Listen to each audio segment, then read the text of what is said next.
Hi, and welcome to the Theme Park Duo podcast. Grab your park map, churro, and hop in line with us as we take you on a coast-to-coast adventure through the world of theme parks, haunts, conventions, and more. Now, here's your hosts, Nikki and Gabriel. Hello, everyone, and welcome back. The Theme Park Duo is here to bring you another great episode of the Theme Park Duo podcast. But I do enjoy your new take on the intro. I really appreciate. I tried the spicing it up just a little bit. I tried to do something different, and then I realized it was redundant. It was pretty much like when a kid goes swimming for the first time by himself, and he swims out to the deep end, and then he actually in the deep end realizes where he is.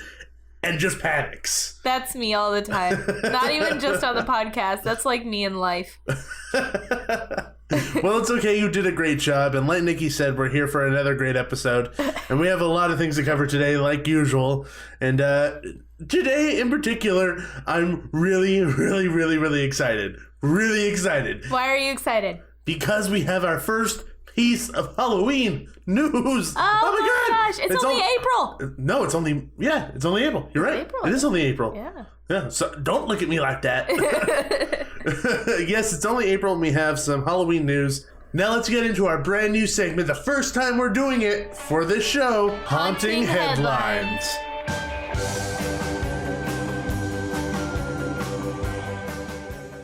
So we only have the one piece of news for Haunting Headlines today. Obviously, really early on in the season. But the fact that we have anything at all makes me really happy. So we have some news coming out of Orlando for Halloween Horror Nights over there at Universal Studios, Florida, Orlando. It sounds repetitive and stupid when I say that. It's like, in Orlando, you know, the parks and stuff. You know who I'm talking about. Oh, yeah. So they brought out some news saying that they are going to have an American Horror Story maze again this year. But different than the one in Hollywood, right? Yeah, different. But they had one last year as well. Oh. But this year, they're going to be focusing on the seasons Asylum, Coven, and Roanoke. So Roanoke being the most recent one. Last year, was theirs the same as ours? Honestly, I couldn't even tell you because I wasn't paying attention to their mazes a whole ton last year. Just because we were covering so much stuff. Oh, yeah. I was wondering because it'd be cool if Hollywood got that maze too. Now, the thing is that the press release said that Hollywood will be getting one as well this year, but it said more details to come. It didn't say anything about what the concept will be. Now, it would be weird if we didn't get those three mazes. Yeah. Because last year, we had an American Horror Story maze, and it was Hotel, it was Freak Show, and the original, and Murder House. Yeah, Murder House. So those are the other three seasons. So why would we get that again unless Hollywood's just going to recycle the same maze again and, you know, maybe plus it a bit. But they also did say that Hollywood and Orlando might not have similar mazes this year. Oh, so it could be the same, or it could be something completely different. Yeah, who knows? I mean, I have no clue. It may be based on something that hasn't even come out yet. Who knows? Maybe. But if you guys want to head over to themeparkduo.com, we actually have the press release and all the information there. I'll read you a little bit of the press release so that you have a little bit more information on Halloween Horror Nights Orlando and their American Horror Story maze. So it says, Universal Orlando's all-new, incredibly detailed maze will bring 3 new installments of American Horror Story anthology to life.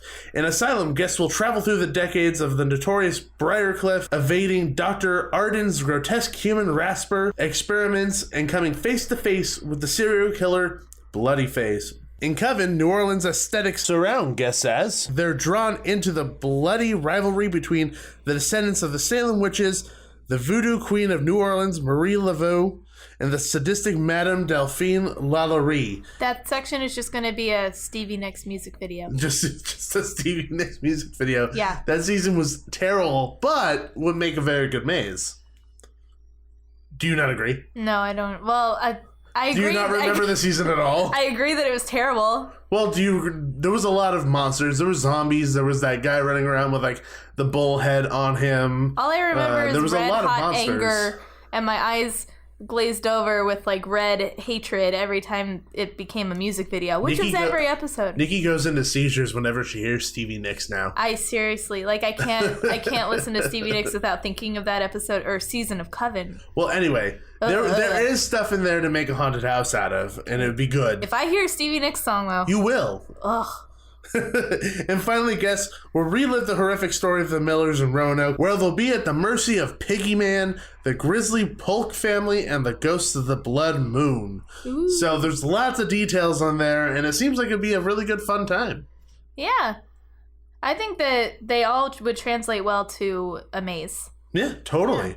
And to flip the script a little bit and go the complete opposite direction, not bloody, not horror at all, we have some Disney news for today's Mouse Report.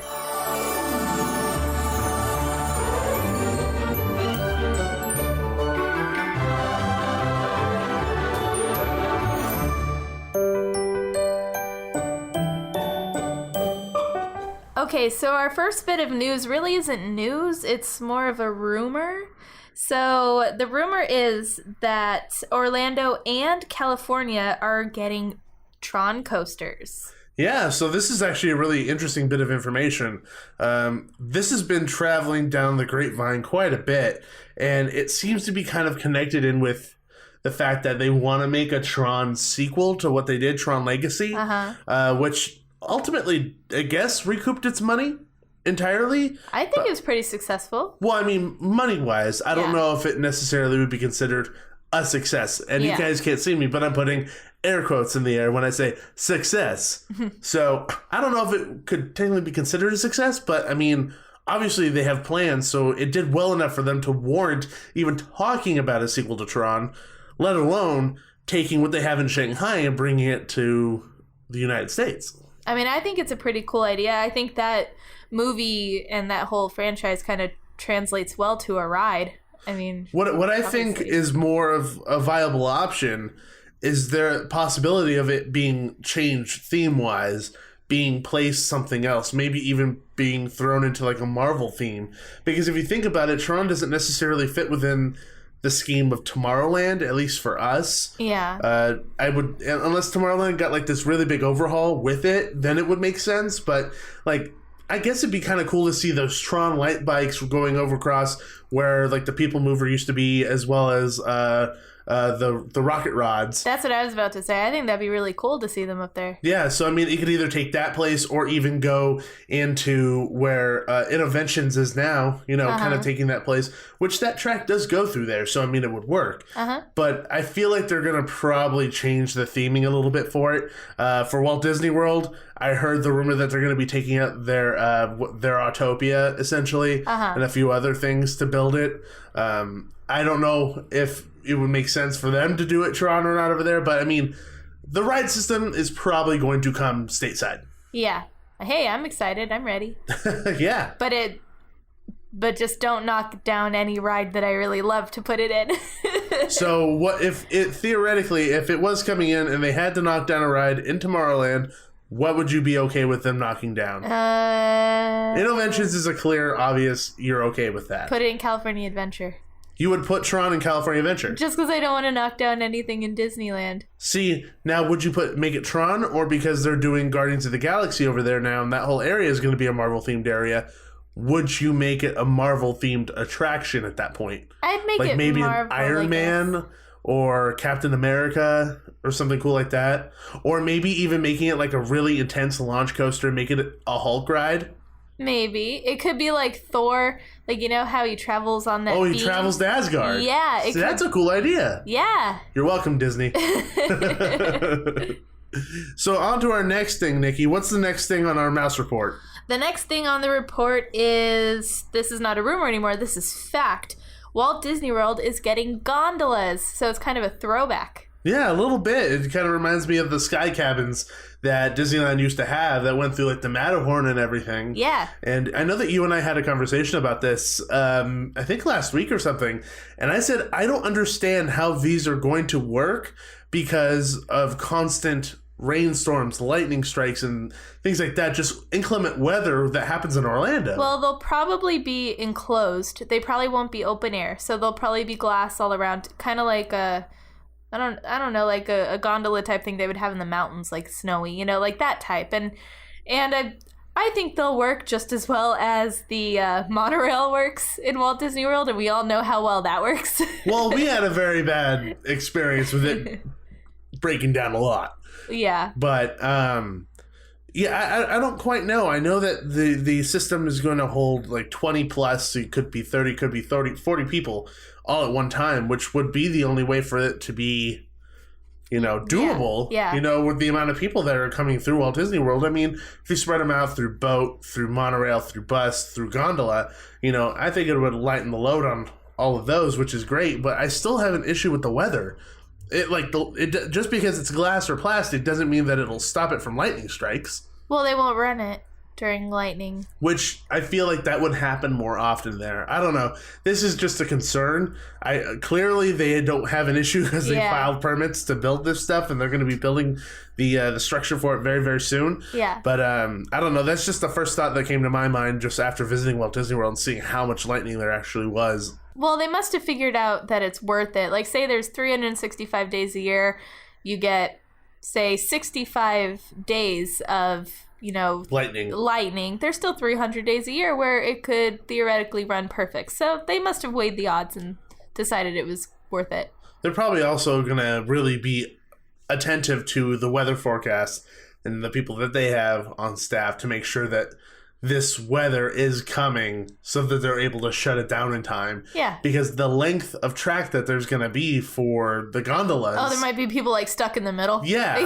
So, I mean, they would have to shut it down ahead of time and say no more people in line. We have to get the rest of the people out, or the people who are in line who just have to leave. Yeah. Do you know where it's running from? Like from what point to what point? The permits do say that they'll be able to connect Disney's Pop Century Resort, Art of Animation Resort, and Caribbean Beach Resort to both Epcot and Hollywood Studios. Oh. That's all we know right now, just based on the actual facts of the paperwork that people have been looking at. And according to Disney, they'll be able to fit wheelchairs and strollers and have a lot of significant seating, room for sitting and standing. Uh-huh. So these are probably going to have some heft to them. Yeah, they're probably going to be pretty big. Yeah, so I mean, good for them to think of like a brand new system to get people there. And this is just surprising to me that this is what they chose. Not like there's anything else they could do. Yeah. Hey, it's a fun thing. I think people will ride it just for the novelty of it. Can I like be transported there by whale? You could suggest that. Onward, convenient whale. So moving on with some more theme park news, we have some news about the construction of Mean Streak over at Cedar Pointe, which everybody knows is being made over by RMC. And you and I know RMC very, very well because we fell in love with Twisted Colossus. Oh my gosh. After the first drop. Oh my gosh. Immediately after the first drop, me and you just looked at each other and just were like, I feel like I cheated on you. If it's anything like Twisted Colossus, I want to buy a plane ticket right now. So the thing is that they're teasing us. They're being really mean. Yeah. So on Cedar Pointe's Twitter account, they posted a really cryptic video that had some like crackly Western music, and they showed some of the track that's been built. So the typical RMC I-beam tracks, stuff like that. And then all it said at the end was, "They're coming." Ooh. Who's coming? What's coming? What's going on? I want to know the theme. Their teasing has worked. I want to know. Cedar Pointe, tell me. Yeah, all in good time, Gabe. All in good time. I'm not calm like you. I want to know now. Well, I think that's all we have for news, right, Gabe? Yeah, that's pretty much it. And on to our main topic, which we haven't even mentioned, but my gosh. People are listening just because, you know, they read the details, they read the title of the episode, they know what we're talking about. We're talking everything Knott's Berry Farm's Boysenberry Festival. I'm still full. I know, so am I. It's my favorite time of year. Actually, we'll get into it, but the the one piece of food that I was the most hesitant about actually turned out to be my favorite. But I'm actually surprised as well. I was very surprised. Yeah. But like she said, we'll talk about it later. We're going to start off with some of the shows that they have there. So they have quite a bit of entertainment. Yeah, I feel like Knott's really stepped up their game this year when it comes to entertainment. I feel like there's a lot more going on this year than there was last year. I know that you and I definitely felt a little overwhelmed to try to get to all these things, which we were not able to. No, there's still a few things left on our list to do. So we're going to go back and go do all these shows because we really want to see them. Yeah, well, to be fair, we did spend a good amount of time in the wine tasting area. Hey, that is a place that needs time and dedication. But we still made it to a lot, so we have a lot to report on. That's true. Okay, what's one of the first things that we went to? So I know that we saw the history of the Boysenberry and Knott's Berry Farm, which is in Ghost Town at the town hall. Yes. And that's just a video that's on loop in the town hall, which is over right by the schoolhouse and right across the way from where the wine tasting and the beer tasting is.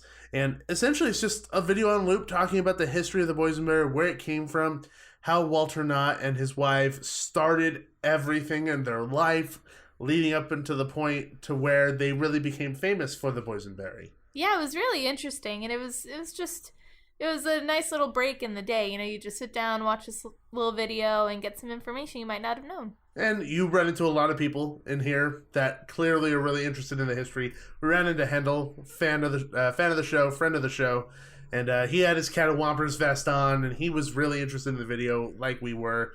It was very moving. It was very moving. Like it got me reclaimed because of how emotional it got you about the history of Knott's Berry Farm, as well as just Walter Knott and the hard work that he put into getting to where he was able to go. Yeah, the video was very well done, very nostalgic. Very, very nostalgic. So, what was some of the other stuff that we saw? Well, something that's not really entertainment, well, it kind of was, but it was more interactive, was at Calico Park, which is the place right across the street, or not across the street, across the way from the train station. It's like the little open area, and they just had fun and games there. They had like they had like a big list of things that happened there. Yeah, there are things happening throughout the day. The one that we sat down and watched was is the balloon challenge, a balloon popping contest, and so they invited kids and their families up, and they were popping balloons, and they got prizes at the end. It was a lot of fun to watch. It was quite entertaining. Yeah. There was a lot of stuff happening in between the times that was up on the board. So if anybody's interested to see what shows are happening that day, make sure to head over to that part of the park. It's right in front of the saloon, and there's a sign that shows you the times and the names of each thing that are happening. I know that later in the night when we walked by, they were doing dancing and like organized dancing and all this stuff, and there was a lot of people there. Like there was a ton of people dancing. They were having fun. They were having a blast. Bellies full of boysenberry, having a great time. It's fuel. It's dance and fuel. Boysenberry fuel. Trump, make that work. I don't know. Boysenberry fuel. The fuel of the future is boysenberry. Fuel of the future. Thank you, Walter Knott. That sounds like a show. Fuel of the future. I think it's because it's Phil of the future. Maybe. I think that's why it sounds like it's a show. Okay. I digress. So there's everything that goes on in Camp Snoopy. There's the stage show, and then there's also a really cute photo op with Snoopy dressed as the Easter Bunny. It's so cute. In the very purple Easter Bunny suit. Imagine what Ralphie looked like in the Christmas Story, but put on Snoopy, and it's purple.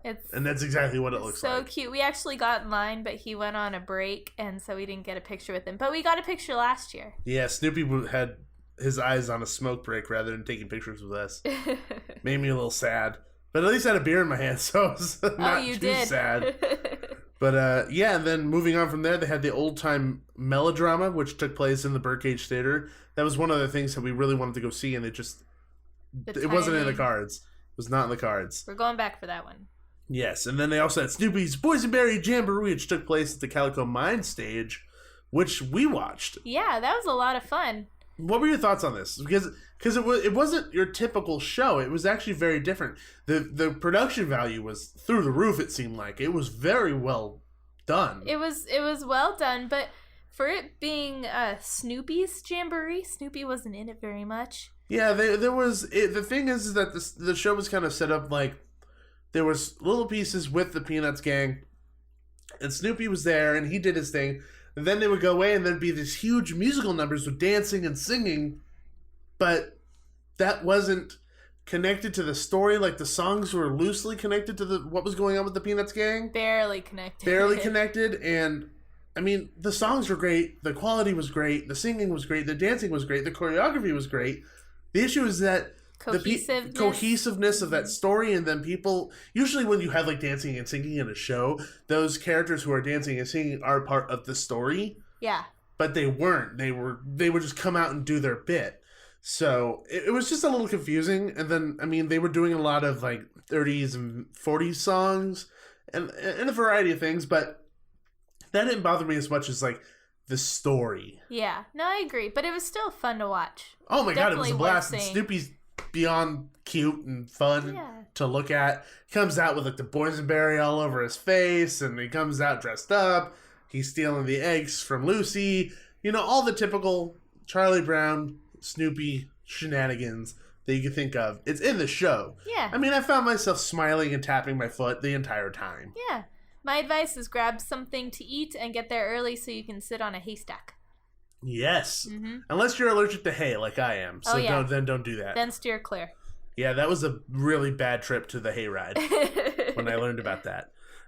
After that, they also have the Ghost Town Miners, which that stage is over by the Liverly stable. Poor animals. It's by the Fireman's Barbecue joint. Yeah. So it's exactly what you would assume. It's just a band playing their music, you know, typical bluegrass music. Something I didn't notice was the main guy who's singing is actually the hangman from The Hanging for Scary Farm, but he's the hangman who's like the funny hangman. Yeah. Making all the terrible jokes. And I really wanted him to say something inappropriate, but I knew he wouldn't because he's not Scary Farm. And it made me sad. It's not the right time of year. No, but they did do a good job. They did. It was really fun. Yeah, they're tapping our feet, singing along. They had kids go up and play washboards and things like that. So it was also interactive for the kids as well. Yeah. And next we have Crazy Kirk and the Hillbillies. And this was at the Wagon Camp stage. Now, where exactly is that? The Wagon Camp stage is actually it's in the, it's where the stunt show is. Okay. That's the Wagon Camp stage. Oh, okay. I didn't know it was actually called that. Yeah, there's a really big sign that says Wagon Camp stage. Oh, I just call it the stunt show area. It's called the Wagon Camp stage. It says it on the big sign. Okay, I'll read signs more. The marquee should have told you. I'm sorry, Gabe. So whatever. I'll read signs more. You just tell me where to go. You're a little bit more like geographically inclined in theme parks than I am, so I just follow you. I mean, it's true. Yeah. So I mean, thanks, I guess. Then after that, there is the Fiesta Village with DJ Cruz. So let's imagine just exactly what you can imagine. Yeah. It's the typical music that they have nowadays for the kiddies. Yeah. When I say kiddies, I mean like 16-year-olds who listen to this music, whatever they call it music. I sound old. Those darn teenagers. Get off my lawn. Some of it's good. It's just I can't connect with it. Yeah. What are you going to do? And then after that, there's the 80s dance party in the Boardwalk Ballroom. This is a lot of fun. So this isn't just the 80s dance party. This is Cloud 9. They're recreating Cloud 9, which used to be back in the 80s in that exact spot at Knott's Berry Farm. Mm-hmm. And our friends Jeff Tucker and Rachel Tucker. Jeff works at Knott's Berry Farm, and everybody knows Rachel from 91 Reasons, which is Jeff's show, which you guys should check out. 91 Reasons, an incredible podcast with Jeff Tucker. She used to go to Cloud 9 all the time. Or was it the other one? Studio K. No, Jeff Tucker would go to Studio K and she would go to Cloud 9 or something like that, and they would vice versa. And he heard like Cloud9. People at Cloud 9 would like do drugs or something, and she's like, "What? We didn't do drugs." Where is the story going? No. Listen to 91 Reasons. Yeah, listen to 91 Reasons. But it's a conversation they were having.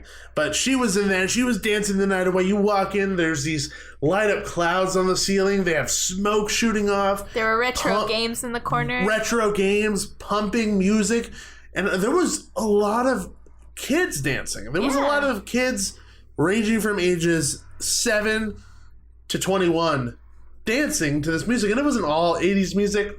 It was newer music. I mean, they played 80s music. It just wasn't all 80s music like they were promoting. Yeah. But who cares? I mean, and one of the things and we saw Jeff in there, he was in there kind of just monitoring and kind of dancing, having a good time because he was working. Yeah. He said, and I totally agree with this, he said that kids aren't really allowed to just go dance and go have fun. Those things don't often happen. I mean, yes, kids have dances that they go to, like prom and winter formal and things like that. But with those are teachers at every corner. yeah. But I mean, those are very much established, controlled environments, and there's no real place where they could just go and just dance whenever they want. Yeah. That doesn't often happen. I mean, there's clubs, but that's more about grinding and hooking up. Oh my goodness. Else. You're going so many places with Well, it's true.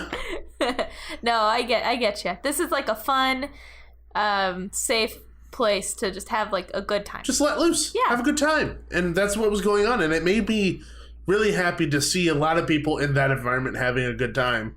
And going to theme parks and things like this aren't always about me having fun. It's kind of it's weird. Theme parks, I mean, they are about you having a good time, but I mean, it's almost like the collective group of people at that park. Like if you see a big group of people, say at a show at Disney, just beyond happy clapping, that makes you happy to see people having a really good time. Yeah. Same thing in this situation. You see a whole bunch of those kids dancing with their parents dancing, not even thinking about it, that you're not thinking about the age gap, that everyone's just having a good time.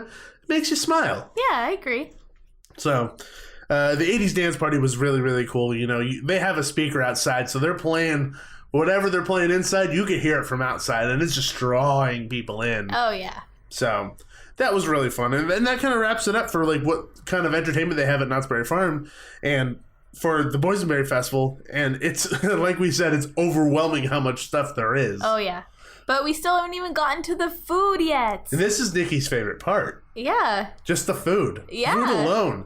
I think food is your favorite thing in the world. No. I think it's food and then me and then you. I like food, but no, it's not the most important thing. That's a lie. There's lots of other things like puppies and sleeping and reading books. I like lots of things. You're boring. A little, yes, I am. So one of your dreams is to come across a box of puppies randomly. Yes, that is one of my dreams. You told me that on our first date, I believe, and I'm pretty sure you turned red. Oh, yeah. Probably. I said that would have been awesome, coming across a box of puppies. It's on my bucket list. I want to find a box of puppies, and I want to love them. If anybody would like to help me make that dream come true, contact us at themepark2@gmail.com. I will cry. She will cry from happiness to find a box of puppies. So, would it matter if you got to keep the puppies or not? Well, I'd keep one. Well, no, I mean, what if it was just a box of puppies, you found it, you're like, oh my god, a box of puppies, but you didn't get to keep any of them. Oh, I'd be a little sad. But would it cross it off your bucket list? Yeah, I would. Okay. So contact us at Gmail. No, I'm just joking. So, when we went to Knott's Berry Farm, honestly, the best way to do Boysenberry Festival is to get a tasting card. Yes. Because those are $25, but you're getting 1, 2, 3, 4, 5, 6 different foods to try. And honestly, most years, we didn't do it this year, but most years, Gabe and I would share one tasting card and we'd be satisfied. Yeah, you it really would. You eat it throughout the day, you snack throughout the day instead of having a big lunch, something like that. Yeah, because you could easily get the boysenberry pulled pork sandwich, which is massive and it comes with chips, and that's a whole meal in and out of itself. Yeah. You could get something like that, or you get the tasting card and just kind of sporadically, like you said, you're going to have snacks throughout the day. Yeah. And that's the best way to do it. And also it saves you money and it gives you variety. What else can you ask for? Yeah, and if there's 1 or 2 extra things that aren't on the tasting card, then you're like, okay, I don't mind getting that either. Yeah, because you feel like you saved money doing it this way. Yeah. So the things that were on the tasting card this year were the boysenberry meatballs, the fry bread, the buffalo, or not buffalo, but it was boysenberry barbecue sauce chicken wings, boysenberry ravioli, boysenberry panna cotta, and the boysenberry pizza. Okay, should we talk about one at a time? Yeah, we'll talk one at a time. So okay. we'll start off with the meatballs. So the meatballs, if it weren't for the boysenberry barbecue sauce on it, I wouldn't be a fan. Yeah, so they're just average, mediocre meatballs. Kinda. Yeah. And the barbecue sauce really made them much, much better because their boysenberry barbecue sauce has a lot of different notes to it. It's actually a little complex. It isn't just like a one note, oh, it's sweet barbecue sauce. There's a lot of little things in there if you actually sit down and think about it while you're tasting it. So it actually turned these mediocre meatballs into actually something that was really, really good. Well, that's good. And you can buy that stuff by the bottle, by the way, all year round. So they sell them everywhere, too. Oh, yeah. Like, throughout the park, they sell them out front in the stores. You don't even have to go in the park to get the Boysenberry goodness. It's in the stores out front. Yeah, so stock up on Boysenberry barbecue sauce. It's worth it. Yeah, totally. Okay, next is the fry bread. And oh my gosh, this was fantastic. It was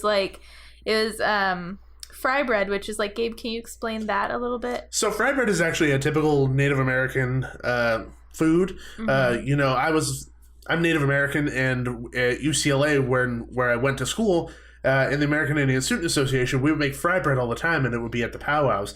It's essentially just a deep fried piece of dough, but the dough is very special. Like, it's made in a very different way. And when you deep fry it, it becomes crispy on the outside, very fluffy and light on the inside. And then this one, they turned into like a dessert type fry bread. So they put like cinnamon sugar on the outside, and wait for it, they stuff the inside with boysenberry and Nutella. Oh my gosh. It was a really, really good mixture. It was so good. Now, the consistency of the fry bread isn't what I consider fry bread. It's very different. Of course. But it doesn't take away from how delicious it was. It was so good. It was really good. And it was actually better than I expected because I'm a little jaded. I've had really good fry bread. Yeah. And this was really freaking good. Well, like, we both bit into it, and we looked at each other and we're like, this is much better than I thought it was going to be. Oh my God. Do you want yours? Well, something coated in cinnamon sugar, filled with Nutella it's and hard not to like it. Yeah. It was so good. It's a little bit messy. You gotta be careful when you're eating it. You have to do the spread the legs out a little bit, lean forward and put your elbows on the table, and try not to drip one bit of Nutella on the ground.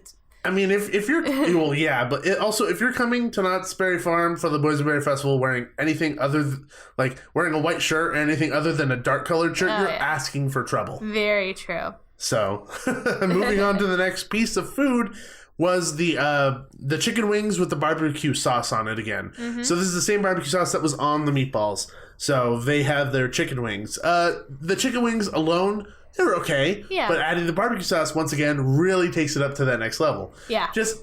I'm picky about my wings. I like them deep fried and crispy as opposed to kind of boiled. Yeah. So that's just how I like mine. I'm picky about wings because I don't really like them because they're messy. I finished mine before you finished too. Well, they're so messy. You cannot eat them without getting sauce all over your face, and you have to like pick around the bones. It's not worth it. See, what you don't get is that you're not supposed to care.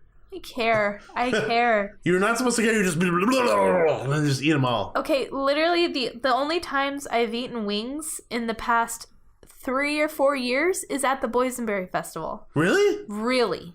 I could have sworn you've had wings other times. No. Really? I'm shocked. And I spent all that time with you and I still didn't know.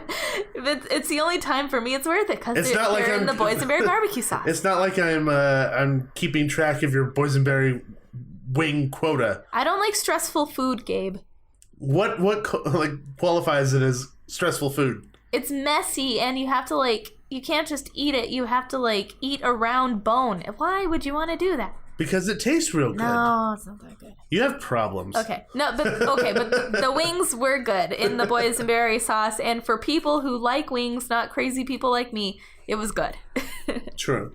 Okay, next, this one, looking at it, you might be a little iffy, but it was actually surprisingly tasty, and that's the ravioli.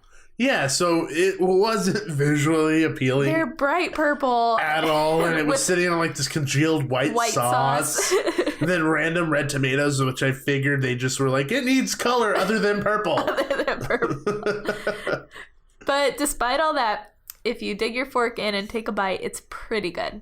It was really, really, really tasty. Yeah. That white sauce, I'm not quite sure what it was, but it added a different level of taste to the boysenberry ravioli, because I think if we ate the boysenberry ravioli on itself, it did have quite a sweeter taste than you would expect. Yeah. But that white sauce really brought the savory in, so it was able to balance it out quite nicely. Mm-hmm. So I actually really enjoyed it. I mean, like we said, it look at it, you're like, I could do without this, but just trust us and try it. It was really, really, really, really good. Yes. I feel like there's going to be like a pattern for the show today. It's really, really, really good. Everything was good. It's pretty much like there's nothing that was super disappointing. Yeah. Like there's some stuff that was like better than others, but nothing was disappointing, not in the least bit. Yeah. So. What's next, Gabe? Panna cotta, which is an Italian dessert, I guess. It's like kind of like not a custard, but like kind of closer to a yogurt, I guess. Uh-huh. I don't know. But we actually passed on this one just because we didn't have time and we were kind of full. Yeah. But we'd had it the year prior and we loved it. It's a perfect dessert and it's not too sweet and it worked out really well for like the last thing that you're eating. Yeah, I think we were already kind of sweeted out by the fry bread. Yeah, I think the fry bread was actually the last thing we ate before the panna cotta. Yeah, we just weren't ready. And we were just not ready, and then we ended up leaving before that. But we'll probably end up going back and getting the tasting card again. Probably, yeah. I feel like a boysenberry pig. Okay, so the last thing on the list, which turned out to be my favorite thing. This is the thing you teased at the beginning of the episode. Yeah. Oh, here it is. It's the moment. Okay, it's the Boysenberry pizza, and I saw a picture of this before we went, like weeks before we went. They put out a promotional picture and it was this bright purple pizza, and I was like, nope, no way, I'm not gonna like it. And yeah, it was really good. It was very, very good. I've never had purple pizza before. It was delicious. It was actually really, really well balanced. So it seemed like it had like a boysenberry jam sauce that was kind of drizzled on top with arugula, chunks of ham, goat cheese, and then the like boysenberry sauce that was underneath. Yeah. The goat cheese and the arugula and the ham all balanced out the sweetness of the boysenberry because you had the bitterness of the arugula, you had the savory and salty from the ham, as well as the savory from the goat cheese.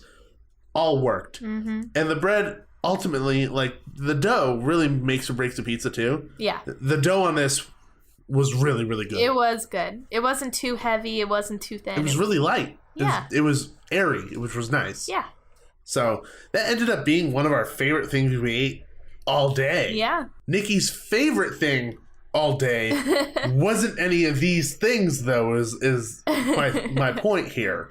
And like we had mentioned, we spent quite a bit of time in the beer and wine tasting area.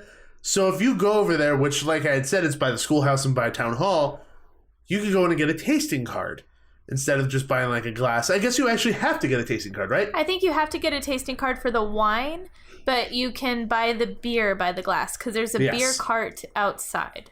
Yes. So if you get the tasting card, you actually get a plate of fruit, nuts, cheeses, and crackers.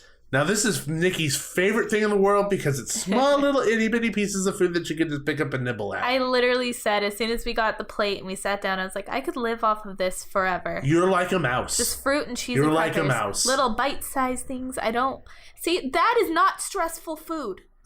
That is stress-free food. That's stressful for me because I have to like balance. I can't just like throw it into my mouth. I have to think about like how much I want to bite of each thing, because if I want to save that piece of cheese with that cracker with this beer, then I have to do that, and I have to think about what I'm eating. I don't want to think about it. I just want to eat. You're overthinking it. No, yeah, I'm not. You're overthinking wings. Maybe. I don't deny that. How do you get the meat out of the middle? You know, the wing where you separate the bone. Oh, no, that means I have to touch it. Well, you're touching it anyway. Oh, gosh. I'm stressing out just thinking about it. Going off of our fighting about chicken wings, moving into the beer and wine tasting, Nikki looks like a little mouse with her hands on the cheese and just like eating it in the corner. I did get wine, too. You did get wine. You did the same thing with the wine. No. You swirled it off in the corner, just like making sure nobody were like eyeballs out, making sure nobody would come over. For later. Exactly, but it was good. This is the place where adults get to go, and the one thing out of all of it that I think you would agree with, and I think somebody actually brought up in the group we were in, was that needs to be 21 and over. Only. It does. There were kids running around the inside. There was kids were like literally jumping off of the stage inside there, causing havoc. Yeah. You know, there's moms, like, feeding their babies in there and stuff. This should be a place for adults to go, especially because it is literally just alcohol. There's nothing else in there. Yeah. It's not like at Christmas where there's, like, spiked eggnog, but then Santa's in there, too. It's like there's no reason why kids should be in there unless the parents want to go, you know, have a drink while they're with their children. Maybe save that for another time. Yeah, exactly. Get a babysitter. Exactly. I don't know if we sound like... No, I think it's a legitimate thing. I mean, Okay. yes, Knott's Berry Farm is a place for families. But they're having this thing. They are purposefully having this thing that is purely for adults. There's literally nothing in there for children to do. Yeah. Other than causing problems like we saw them doing. Problems, yeah. Like they were jumping off the stage, pulling on plugs. Yeah. You know, which is also the parents' issues, like not watching their kids whatsoever. Yeah. But, I mean, just when you're in there trying to have a good time and people who are in there legitimately trying to wine taste and taste things, Yeah. you know, you don't want screaming kids and stuff, which it comes with the theme park, I guess. Yeah. It's just how it is. But, in general, I love this area because you get to try all the different wines. Yeah. And they also have boysenberry beer and boysenberry cider. Boysenberry cider. They need to have that year round. It is It's so really good. freaking good. And the thing that was happening throughout the day, people were saying, mix the two together, get half and half. And it was actually really good. I even got that for one of my tastes. Yeah, so Nikki doesn't like beer at all. Mm-mm. Like, at all. At all. And she added the cider to the beer, and she loved it. It, like, lightened it up. It did lighten it up, you know, like, I even had the beer, and I was like, oh, the beer's really good, but, I mean, like, it's a little heavy. So if you split the two off and have it mixed, it allows you to be happy with it without feeling, like, heavy. Yeah, exactly. So that was actually quite nice. I really enjoyed it that way. Yeah. I enjoyed it more than I would have. Yeah. Now, the boysenberry wine is another story. I know some people like it, but it's way too sweet for me. So it's a dessert wine. It Yeah. really is a dessert wine. So you don't like ports. No, I don't. Yeah, so if you don't like ports, you're not going to like this. I actually didn't like it last year. Last year, I hated it. Yeah. I tried it again this year, and I actually thoroughly enjoyed it a lot more. Yeah. Maybe I've matured. Maybe you just knew what to expect. I think last year it just like smacked us in the face because Oh my we didn't know God, what to sweet. expect. You know, we got the taste of it and we sipped it. And we're like, oh my gosh, it's so sweet. That's true. I mean, We I were think warned this year. I think we were expecting a normal wine, but a little sweeter. Yeah. A little sweeter, Hint not of boysenberry. not a lot sweeter. Yeah. But I mean, I think I enjoyed it a bit more, and we got to spend some really nice time with Rick West and Johanna from Theme Park Adventure, and obviously Midsummer Scream. So we were talking a lot about that stuff when we were there. So we spent some really nice time with them. But yeah, I mean, that kind of sums up Boysenberry Festival. I mean, other than that, there was really, really, really long lines for merchandise. Oh, yeah. Like longer than I would have ever expected. Well, it was opening day. So it was a busy day that we went. And That's true. But I think on a Saturday, it's going to be crowded like that, you know? True. And I'd be remiss to not mention the fact that they have, like, the crafts. So they have all the booths with different, you know, things that people make. Art, clothing, headbands, jewelry, food, soaps, like, all these different things. I still want a hat that looks like a boysenberry pie. Pretty sure you could buy that year-round. I know, but I still want one. They're so cute. And this year I saw that they have little, like, hair clips that look like tiny little boysenberry pies. I got pie on my head, but don't call me a pie head. Annie Melanakis reference. That's right. I did it. So what? You want to fight about it? Yeah, I'm weird. Anyway, Yeah. moving forward, there was one booth that I actually enjoyed. There was a woman there that was selling her brittle. And it was all these different types of brittle. And we went up, and she gave us a sample, and it happened to be her cashew brittle with boysenberry on It it. was so good. It tasted like Trix cereal. I'm not even joking. It really did. Legitimately, like, if you were to just take a handful of Trix and shove it in your mouth and start chewing, that is what this brittle tasted like. It was amazing. It was so good. It was so good. We didn't buy a bag, though. I think it's too dangerous. We would have eaten it all right there. It would have been gone before the time that we got home. We would have eaten it all. Which happened to some of the stuff that we got during the day. We didn't even mention the boysenberry beef jerky. They have boysenberry beef jerky, which if you like beef jerky, you'll like this. It's a bit sweeter than you would expect, but it also has a slight kick to it, which makes it a little bit more appealing. And I ate the entire bag before we even got home. I ate the bag before we left the park. It was gone. You gave a few pieces to friends to try, but I gave itty bitty pieces because I'm going to squirrel it away. But I mean, I fell in love immediately. Oh my God. It was so good. So we're buying another bag the next time? Oh, we're going to buy like 10 so I don't have to worry about it. So I don't know how many bags you want, but I'm getting 10 for myself. You know, this is just my personal Boysenberry beef jerky stash. That's okay. I'll buy something else. I'll find something else I want. And the thing is that I'm not going to put them in the cabinet. I'm just going to scatter them throughout the apartment so that just like wherever I am, I'm just going to like reach down and just have a piece of beef jerky randomly in my hand. You don't even know where it came from. You forget where you hid a bag. You find it in like 10 years. You're like, oh my gosh. And you know what? It's probably still good because it's all sealed up. Probably. Covered in sugar. Even if it's not, you'll still eat it. I don't know. I could not tell you whether or not I would or would not eat that piece of beef jerky 10 years later. You probably would. It'd probably be really tough. I'd probably do it on a dare. If anything else. Yeah. But yeah, that sums up the Boysenberry Festival. There's so much to do and so much to cover, so much to taste, so much to eat. Uh-huh. You know, we're going to go back and try some of the stuff that wasn't on the tasting card because, you know, they have the churros filled with the boysenberry jam. They have, like I said, the boysenberry bread with the boysenberry barbecue sauce, pulled pork sandwiches. You know, there's a whole bunch of other things that you can get that aren't on the tasting card. Mm-hmm. So those are like the really exciting things. It's like you're gambling. It's like it's a little bit more expensive than the tasting card. Mm-hmm. You're like, oh my God, I'm getting a whole thing. I hope it's good. They still have Which, guess what? They are. Spoiler alert. Mm-hmm. They still have the alligator with the boysenberry aioli. Oh my God, that was still good. Killer. That used to be on the tasting card. I was sad that was not on the tasting card. But I'm glad I didn't have to wait in that really ridiculously long line in a very small spot. Yeah. So there'll be a shorter line when we go to get it now. The longest line there was during the day was for the wings. No, it wasn't. Mm-mm. What was the longest? No, it was the fry bread. No, the fry bread line wasn't long. The fry bread people just took forever. Well, isn't that the same thing? No, there's a difference because the wings didn't take long. They were like, bup, bup, here you go, bup, bup, here you go, bup, bup, here you go. And that line was stretched way past the Ghost Rider entrance, like past the panning for cold. I think we're both using different definitions of the word long. So it took a long time to wait in line for the fry bread. The line was short, but it took a long time because they had 4 people working in a station that was maybe 3 feet long trying to make all these things and hand them out to people. And it just didn't work. They need to find a better system in order to get it out to customers. They need to move that to a bigger kitchen. Move it to a bigger kitchen. And then for the wings, it didn't take long for them to give it to people. It was just the line was really long. Just a long line of people. Just a really long line of people. Yeah. So that was that. But it's also like the first thing people see. So just like any event or anything that you can think of theme park wise, the first thing people see are probably the first thing they're going to go do. Which happened to be the wings. Yeah.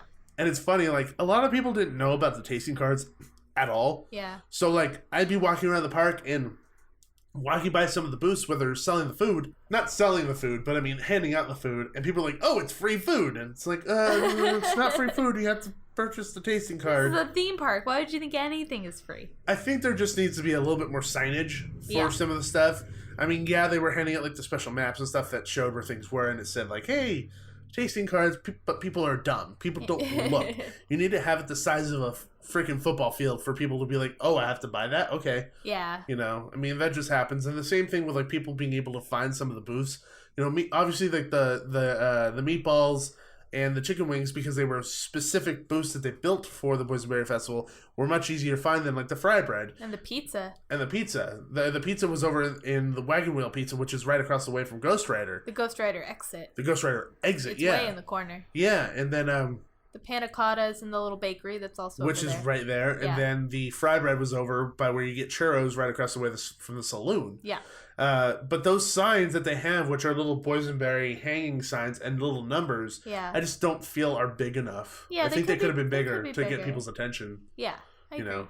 But I mean, other than that, I mean, I think the event as a whole is an extreme success. You know, it feels like it got a lot bigger than it was last year. Oh, yeah. I look forward to it every year. I feel like they're trying to compete with, like, the Food and Wine Festival at Disney.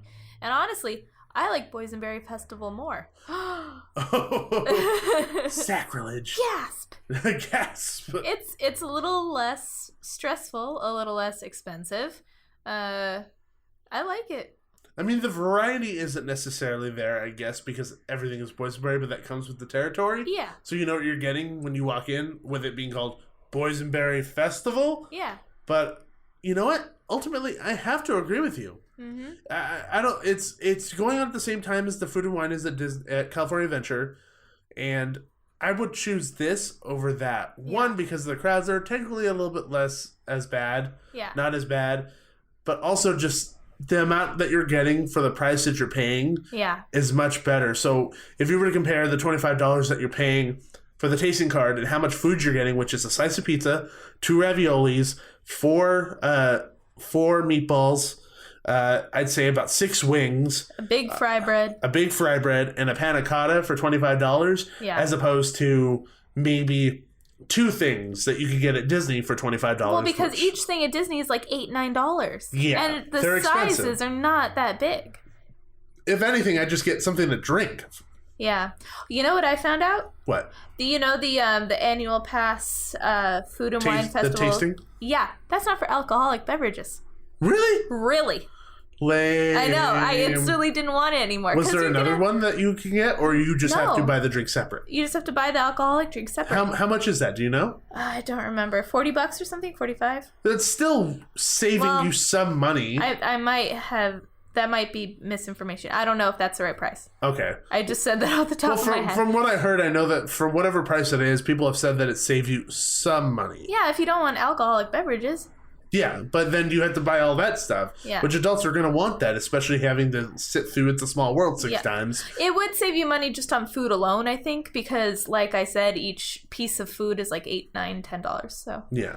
yeah. So, like we were saying, I'd choose Boysenberry Festival over Food and Wine. Is it Food and Wine? Is it called Food and Wine? It's called Food and Wine, yeah. Food and Wine at Disney's California Adventure. Mm-hmm. Disney California Adventure, my apologies. You know, both are really good events. I think it's just more about taste.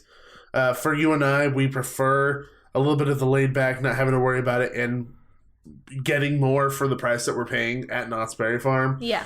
We do have to take into account the fact that you and I both have passes. Yeah. So we're getting in for, quote, free, air quotes again. We're getting in for free, so we're not paying a ticket to get in. Yeah. So whatever the tickets are, plus the $25 per person to have a tasting card. Yeah.